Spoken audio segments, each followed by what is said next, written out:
अस्सलाम वालेकुम गाइस, मेरा नाम है अली और मैं अपने channel Daily Horror Stories by Ali से एक दफ़ा फिर आपके सामने हाजिर हूँ।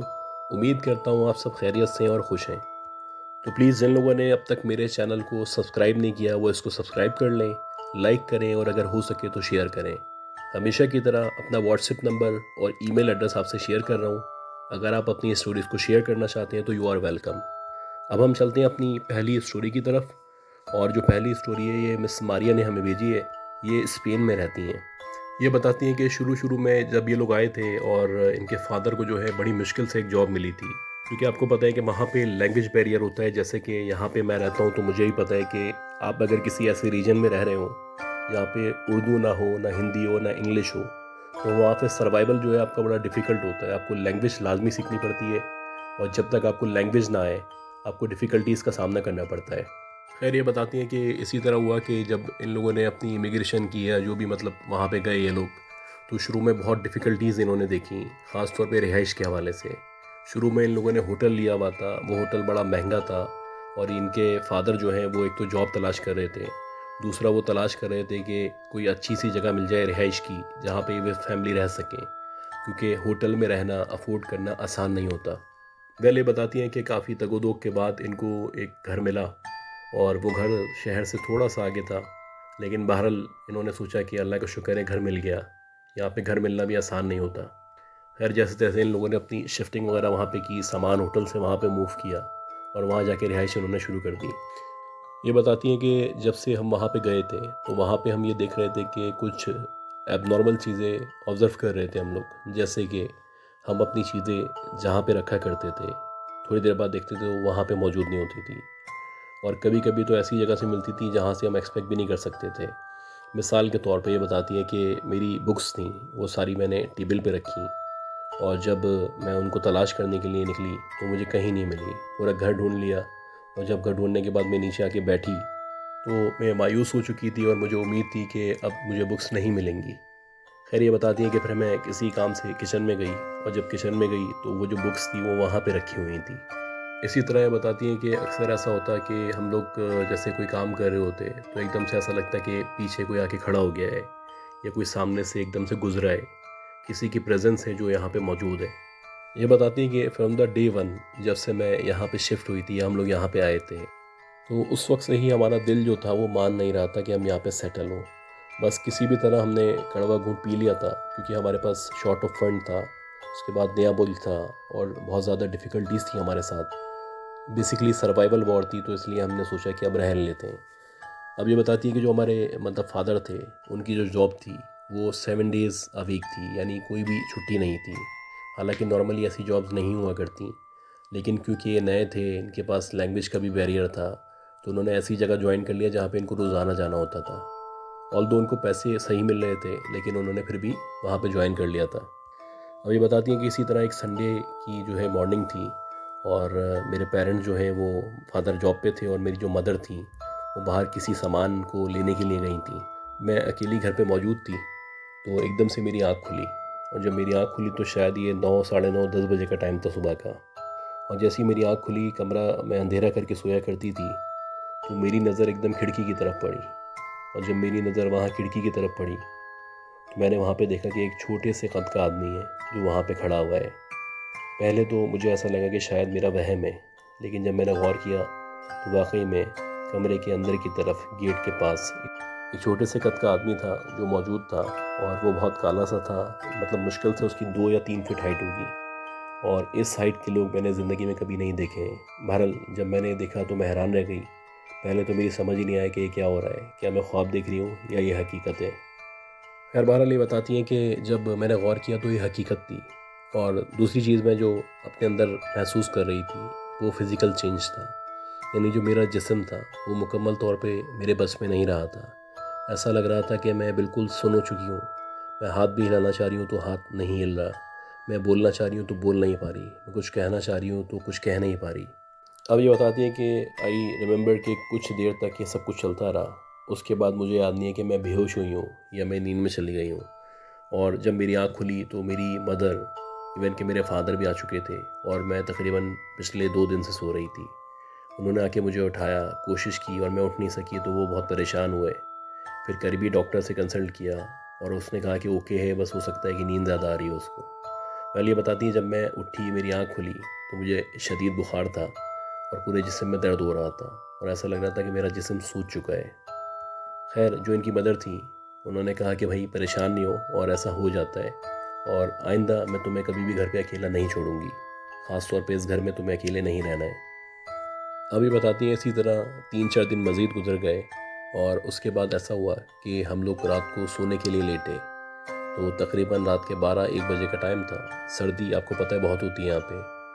तो ऐसा ही हुआ कि हम लोग जैसे ही लेटे तो मेरे पेरेंट्स जो हैं वो तो लेटते ही सो गए और मैं कोशिश कर रही थी कि मैं सो सकूं। मैं करवटें बदल रही थी। इसी दौरानिए में मैंने फ़ील करना शुरू किया कि बहुत सारे इंसेक्ट्स हैं, यानी मुख्तलिफ मल्टीपल कीड़े हैं जो निकल के बेड के नीचे से दीवार पे से चलते हुए आ रहे हैं मेरी तरफ और मेरे पेरेंट्स की तरफ। और बाकायदा मेरे पेरेंट्स के तो ऊपर जाके वो चढ़ गए, उनको पता नहीं चल रहा। लेकिन जब मैंने देखा मैं तो बहुत बुरी तरह डर गई, और इतने सारे इंसेक्ट्स मैंने कभी भी एक साथ नहीं देखे थे। खैर जब मैंने इंसेक्ट्स देखे और अपने पेरेंट्स को उठाने की कोशिश की तो वो गहरी नींद में जा चुके थे, वो नहीं उठे। अब ये बताती हैं कि इसी दौरान ही में ऐसा हुआ कि एकदम से ऐसा लगने लगा कि जैसे एक मियाँ बीवी या कोई मर्द और औरत बहुत बुरी तरह लड़ रहे हैं, और उनके लड़ने की आवाज़ हमारे घर में आने लगी। क्योंकि यहाँ पे इतने ज़्यादा घर मौजूद नहीं थे तो हम ये सोच रहे थे कि कहाँ से आवाज़ आ रही है। पहले तो ऐसा लगा कि शायद हमारे घर के अंदर से ही आवाज़ आ रही है, लेकिन जब गौर किया तो ऐसा लग रहा था कि हमारे जो घर की छत है वहाँ पे कोई मियाँ बीवी मौजूद हैं जो लड़ रहे हैं। वहाँ पे एक कमरा और भी मौजूद था, वो शायद कोई यूज़ किया करता था कभी कभी। ये बताती हैं कि पहले तो मैं यही समझी कि ऊपर शायद वो किसी औरत को या बीवी को लेके आया है और उससे उसकी लड़ाई चल रही है। खैर ये बताती हैं कि जब ये सिचुएशन मैंने देखी और मैं परेशान हो चुकी थी तो मैंने बेहतर ये समझा कि मैं अपने पेरेंट्स को अब उठा देती हूँ। और बड़ी कोशिश के बाद जब वो उठे तो उन्होंने भी आवाज़ें सुनना शुरू की और उनको क्लियरली पता चल रहा था कि ऊपर कोई लड़ाई चल रही है। उसके बाद किसी औरत के बाकायदा रोने की, कराहने की आवाज़ आने लगी, जैसे बहुत तशद्दुद किया जा रहा है उसके ऊपर। अब ये बताती है कि जब ये सब मेरे पेरेंट्स ने देखा तो मेरे जो फादर थे उन्होंने पहले जो लैंडलॉर्ड थे उसको कॉल की, और इत्तेफाक से वो जाग रहा था। उसको बताया कि भाई जो हमारे ऊपर वाला रूम है वहाँ पे किसी के रोने की आवाज़ आ रही है, आप अगर इस तरह का मसला है तो पुलिस को रिपोर्ट करें, ताकि कोई इंसिडेंट हो उससे बेहतर है कि पुलिस आ जाए यहाँ पे। वह ये बताती हैं कि जैसे ही लैंडलॉर्ड ने बात सुनी तो वो कहने लगा कि भाई ये जो कमरा है ये पिछले काफ़ी अरसे से खाली है। हाँ एक बंदा है, उसने मुझसे चाबी ली थी कुछ सामान वगैरह रखने के लिए, लेकिन वो भी मुझे 4-5 दिन पहले दे के जा चुका है। यानी अब ऊपर कोई मौजूद नहीं है और चाबी भी इसकी मेरे पास मौजूद है। अगर आप चाहें तो फिर भी जाके देख सकते हैं। अब ये बताती हैं कि ऊपर जाके जो मेरे फादर थे उन्होंने देखा तो वो रूम बाकायदा लॉक था और वहाँ पे कोई भी मौजूद नहीं था, लेकिन मुसलसल उसके अंदर से आवाज़ें आ रही थी। अच्छा अब ये बताती हैं कि जैसे तैसे रात गुजर गई और उसके बाद जो मेरे फादर हैं वो थोड़े से इन्वेस्टिगेटिव नेचर के हैं, तो वो सुबह उठे तो उन्होंने सोचा कि मैं करीब जो सराउंडेड घर हैं उनसे मिलूँगा, उनसे पूछूंगा कि भाई ये किस तरह की आवाज़ें जो आती हैं, ये किस तरह की प्रेजेंस है जो हमें यहाँ पे शो हो रही है, क्या ये हमारे साथ हो रहा है या आपके साथ भी ऐसा होता है। ये बताती हैं कि फिर मेरे फादर जो है वो सुबह जो करीबी जो घर थे वहाँ पे गए और उनसे बोला कि भाई इस तरह के मामला हमें पेश आ रहे हैं कि आपके साथ भी ऐसा कुछ हो रहा है। तो उन्होंने कहा कि अव्वल तो आपने ये जो घर लिया है ये पिछले 1-1.5 साल से खाली था। यहाँ पे जो भी आता है वो 1-2 महीने से ज़्यादा रुकता नहीं है, उसके बाद चला जाता है। और उसके बाद जो उसने बात बोली वो बहुत अहम बात थी। उसने बताया कि आपके आने से पहले जो 1-1.5 साल पहले फैमिली रहा करती थी, उस फैमिली के अंदर इनका एक बेटा था जो जवान था। वो अक्सर यहाँ पे छत पे खड़े होके चीख रहा होता था, उल्टी सीधी आवाज़ें निकाल रहा होता था, ख़ास तौर पे रात के टाइम। कभी कभी तो ऐसा लगता था वो ख़ुदकुशी करना चाहता है। और इनके घर में से अक्सर लड़ाई झगड़े की आवाज़ आया करती थी। और एक दिन ऐसा ही हुआ कि इनका जो बेटा था उसने ऊपर से कूद के ख़ुदकुशी कर ली थी। कहा जाता है कि ये ख़ुदकुशी थी, लेकिन कुछ लोग ये भी कहते हैं कि उसके ऊपर असरात थे और उन असरात की वजह से उसने ऊपर से छलांग मारी थी। अब ये बात सुन के फादर डर चुके थे, लेकिन बहरहाल आपको पता है कि कॉन्ट्रेक्चुअल ऑब्लिगेशन होती हैं इन ममालिक में। आप जब बाहर कभी घर लेते हैं और अगर आप अपने कॉन्ट्रैक्ट से पहले छोड़ते हैं तो आपको फुल अमाउंट देनी होती है और वो आपको सू कर सकता है। तो मेरे फादर ने यही सोचा कि अभी फ़िलहाल हम यहाँ पे गुजारा करते हैं। तो इसी तरह 4-5 दिन और गुजर गए और फिर एक रात थी और मे बी ये शायद 14वीं की रात थी। तो ऐसा हुआ कि जो मेरी मदर है हम लोग सब सो रहे थे, एकदम से उनकी चीखने की आवाज़ आई। अब जब उनकी चीखने की आवाज़ आई तो अल्टीमेटली सब उठे, हम भागे उनकी तरफ। जाके जब हमने चेक किया, उनसे पूछा, तो उन्होंने बताया कि देखें, कोई अभी मेरे बराबर में आके औरत बैठी हुई थी और वो ज़ोर से पकड़ के मेरे बाल खींच रही थी। जैसे ही उसने मेरे बाल खींचे, मेरी आँख खुली है, और जब मेरी आँख खुली है तो मैंने अपने सामने देखा कि एक बहुत ही भयानक औरत है जो बैठी हुई है। उसके बाद जब मेरे फादर ने उनकी बातें सुनी तो उन्होंने कहा कि तुम्हारा वहम होगा और ऐसे ही है सब कुछ। तो वो कहने लगी, नहीं, मेरा वहम नहीं है, ये देखिए मेरे बाल कुछ निकले हुए पड़े हुए हैं बाहर, और ये उसी औरत ने खींचे थे, तो उसके खींचने के बाद ये टूट के नीचे गिरे थे। अब ये बताती है, इसके बाद जो हुआ उसने हम सबको हिला के रख दिया। जैसे ही मेरे फादर ने लाइट वगैरह खोली, प्रॉपर रोशनी ऑन की, मतलब हमारा घर जगमगा उठा, तो मेरी मदर एक तरफ देख के चीखने लगी, कहने लगी, यही है, यही वो औरत है जिसने मेरे बाल पकड़ के खींचे थे। अच्छा, हम उस तरफ देख रहे हैं तो हमें कोई औरत नज़र नहीं आ रही, लेकिन मेरी मदर कह रही है कि यही औरत है जिसने मेरे साथ ऐसा किया है, इसी ने मेरे बाल खींचे थे। उसके बाद जो मेरी मदर थी, उनके हाथ पैर अकड़ना शुरू हो गए और ऐसा लगने लगा कि वो बेहोश होने वाली हैं। उनकी आंखें ऊपर चढ़ गईं, उनकी आवाज़ चेंज होना शुरू हो गई। अब ये बताती हैं कि जब मेरी मदर की इस तरह की सिचुएशन देखी फादर ने, तो उन्होंने कहा, अब हम इस रात को यहाँ पे नहीं गुजारेंगे, जल्दी से कपड़े वगैरह चेंज करो, हम बाहर चलते हैं। और ऐसे ही हुआ कि हम बाहर निकले और जो मेन सिटी था, डाउनटाउन, वहाँ पे हम आ गए और वहाँ पे हमने घूम फिर के जैसे तैसे रात गुजारी। अच्छा, जब सुबह हो गई तो मेरे जो फादर थे, मेरी मदर को एक होटल में छोड़ के, मुझे होटल में छोड़ के एक रूम की तलाश में निकल गए। जब वहाँ पे गए और एक रूम का इंतज़ाम उन्होंने कर लिया, उसके बाद उन्होंने ये डिसाइड किया कि मैं बेयर कर लूँगा कॉस्ट, लेकिन मैं तुम लोगों की जान को ख़तरे में नहीं डाल सकता। अब किसी भी तरह पॉसिबल नहीं है कि हम इस घर में रात या दिन गुजार सकें। बेहतर ये कि जो कमरा मैंने देखा है उस कमरे में चलते हैं, फ़िलहाल वहाँ पे गुजारा करते हैं, और जो भी होगा वो देखा जाएगा। फिर ऐसा ही हुआ कि इनके जो फादर थे वो इनको एक अलग से कमरे में लेके चले गए और वहाँ पे इन लोगों को सेटल करा दिया। अब ये बताती हैं कि जो हमारा घर था, जिससे हमारी कॉन्ट्रेक्चुअल ऑब्लिगेशन हुई हुई थी, हम उधर गए अपना सामान लेने के लिए। तो जैसे ही हमने दरवाज़ा खोला है तो उसके अंदर इतनी शदीद किस्म की बदबू आ रही थी, जैसे पता नहीं सदियों से बंद है, और यहाँ पे ऐसा लग रहा था जैसे कि गोश्त वगैरह जो है वो सड़ रहा है, यानी उसकी स्मेल आ रही है, या कोई बॉडी वगैरह है जो यहाँ पे मौजूद है। खैर, ये बताती हैं कि बहुत ज़्यादा शिद्दत से सर्दी का एहसास हो रहा था, ऑल्दो सर्दी थी वहाँ पे, लेकिन जो रूम के अंदर या फिर उस घर के अंदर ऐसा लग रहा था कि चारों तरफ बर्फ़ जमी हुई है। खैर, ये बताती हैं कि जैसे तैसे हमने जल्दी जल्दी सामान लिया, वो सामान लेके वो जो एक रूम लिया था वहाँ सेटल हो गए। उसके बाद जो ऑनर था उसने भी हमारे साथ कोऑपरेट किया कि उसने सिर्फ 6 मंथ्स के हमसे चार्ज किए, हालांकि कॉन्ट्रैक्ट हमारा 1 ईयर का था, और अल्लाह का शुक्र है कि उस घर से हमारी जान छूटी। उसके बाद ये बताती हैं कि जो इनकी मदर हैं, उनकी ग्रेजुअली तबीयत बेहतर होती चली गई और फाइनली बहुत अच्छी हो गई। शुक्र है हमारी उस घर से जान छूटी, वरना और क्या कुछ दिखाता वो घर हमें। अच्छा गाइस, इसी तरह जो दूसरी स्टोरी है ये भी बहुत इंटरेस्टिंग स्टोरी है, और ये हमें भेजी है मिस्टर कैसर जमील साहब ने। ये बताते हैं कि जो इनकी रिहाइश है वो बेसिकली डीजी खान के एक गांव में है। ये बताते हैं कि जो डीजी खान है बेसिकली उधर से 13-14 किलोमीटर आगे जाते हैं तो एक कोई गांव आता है, वहाँ पे ये रहते हैं। अभी बताते हैं कि इनका जो कज़न है वो लाहौर में रहा करता है, और अक्सर ऐसा होता है कि जैसे उसकी छुट्टियाँ वगैरह होती हैं या जैसे उसको टाइम मिलता है तो वो हमारे पास ज़रूर आता है। और जब वो आता है तो हम लोग की आदत है कि हम लोग फिर बहुत सैर सपाटा करते हैं, घूमते हैं, फिरते हैं, और कोशिश करते हैं कि जितना भी टाइम वो यहाँ पे मौजूद है उस टाइम को बेहतर से बेहतर यूटिलाइज़ कर सकें और ज़्यादा से ज़्यादा घूम सकें। अब ये बताते हैं कि इसी तरह हुआ कि हमारा कज़न आया हुआ था और उसको भी बहुत शौक़ था घूमने का, और हमें भी बहुत शौक़ था। ये बताते हैं कि हम दोनों की आदत थी कि जब हम घूमने निकला करते थे तो बाइक लेके निकलते थे, और बाइक पे इवन हमने 300-200 किलोमीटर तक का सफ़र भी किया हुआ है, यानी हम तफरीहों में निकल जाते थे और फिर घूम फिर के आ जाते थे। अभी बताते हैं कि इसी तरह एक हम लोग गए हुए थे खाना खाने एक जगह, तो तकरीबन वहाँ से निकलते हुए हमें रात के 12 साढ़े 12 बजे का टाइम हो गया। अब जब हम वापस आ रहे थे तो अंधेरा था, ज़ाहिर सी बात है, गाँव था, रास्ता जो है बड़ा तवील था, सुनसान था। मेरा जो कज़न है वो बाइक चला रहा था, मैं पीछे बैठा हुआ था। तो इसी दौरानिए में हमें एकदम से किसी के चीखने की, लड़ने की आवाज़ आना शुरू हुई। अच्छा, पहले तो हम समझे कि शायद कोई खेत वगैरह में कोई शोर हो रहा है, लोग लड़ रहे होंगे आपस में। फिर आहिस्ता आहिस्ता हमें एहसास हुआ कि ये 2 औरतें हैं जो बहुत बुरी तरह लड़ रही हैं, चीख रही हैं एक दूसरे पे। अब ये बताते हैं कि पहले तो हम लोगों ने सोचा कि हम अपने काम से काम रखते हैं और निकल जाते हैं, लेकिन जब हम थोड़ा सा आगे गए तो हमने देखा कि हमारे सामने सीधे हाथ पे जो जगह थी, वहाँ पे खेतों के साथ एक जो है वो कुआं टाइप का बना हुआ था। उसके बाहर ये दोनों औरतें खड़ी हुई हैं और वहाँ पे खड़े होके इतनी बुरी तरह लड़ रही हैं कि इनकी आवाज़ हमें काफ़ी दूर तक आ रही थी। तो यूजुअली जैसे होता है कि हमने सोचा कि हम इंटरफेयर ना करें, लेकिन मेरे कज़न ने बोला यार कोशिश करते हैं कि ये मसला सॉल्व कर सकें, एक नेकी का काम है। और ऐसा ही हुआ कि उसने बाइक रोकी और उतर के हम लोग आए और हमने कहा कि बाजी क्यों लड़ लिए आप लोग, क्या हो गया, ऐसी क्या बात है। खैर ये बताते हैं कि हमने जब ये बोला तो वो दोनों हमें देख के फिर दोबारा लड़ने लगी और हमसे बात नहीं कर रही थी।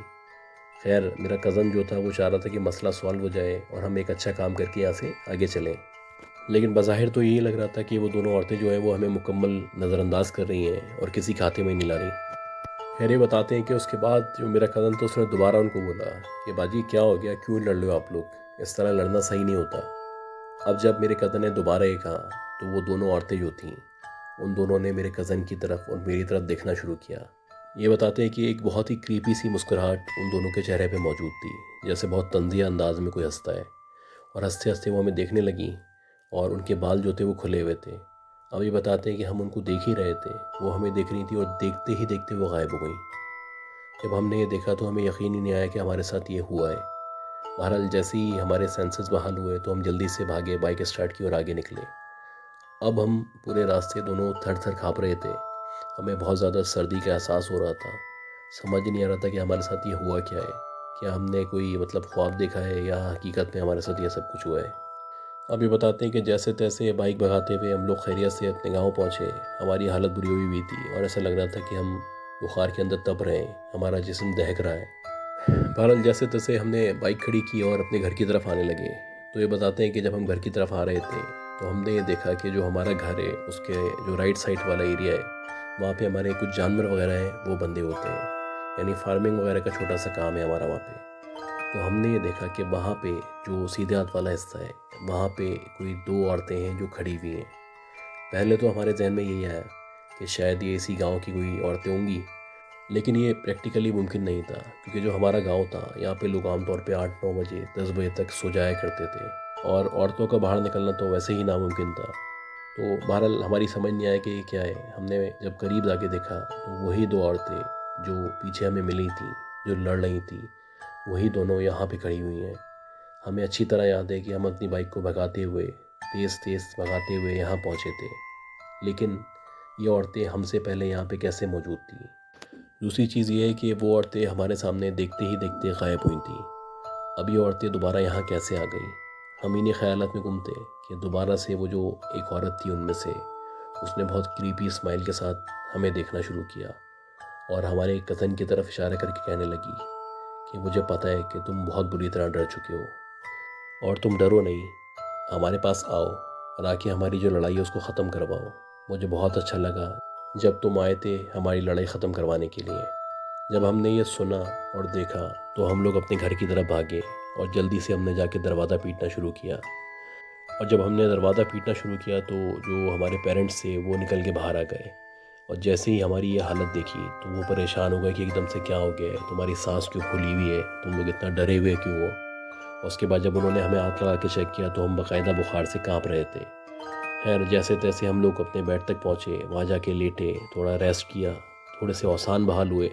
तो उसके बाद हमने इनको बताया कि भाई ऐसा ऐसा हुआ है कि हम लोग रास्ते में से आ रहे थे तो वहाँ पे हमें दो औरतें नज़र आई थी। जब हम अपने गांव पहुँचे तो यहाँ इधर जहाँ पे हमारा फॉर्म मौजूद है यहाँ पे भी वो दोनों औरतें खड़ी हुई थी। खैर ये बात सुनने के बाद जो फादर थे वो गए, उन्होंने जाके वहाँ पे चेक किया तो कोई मौजूद नहीं था। खैर इनकी जो मदर है उन्होंने फिर इन पे दम दुरूद वगैरह किया।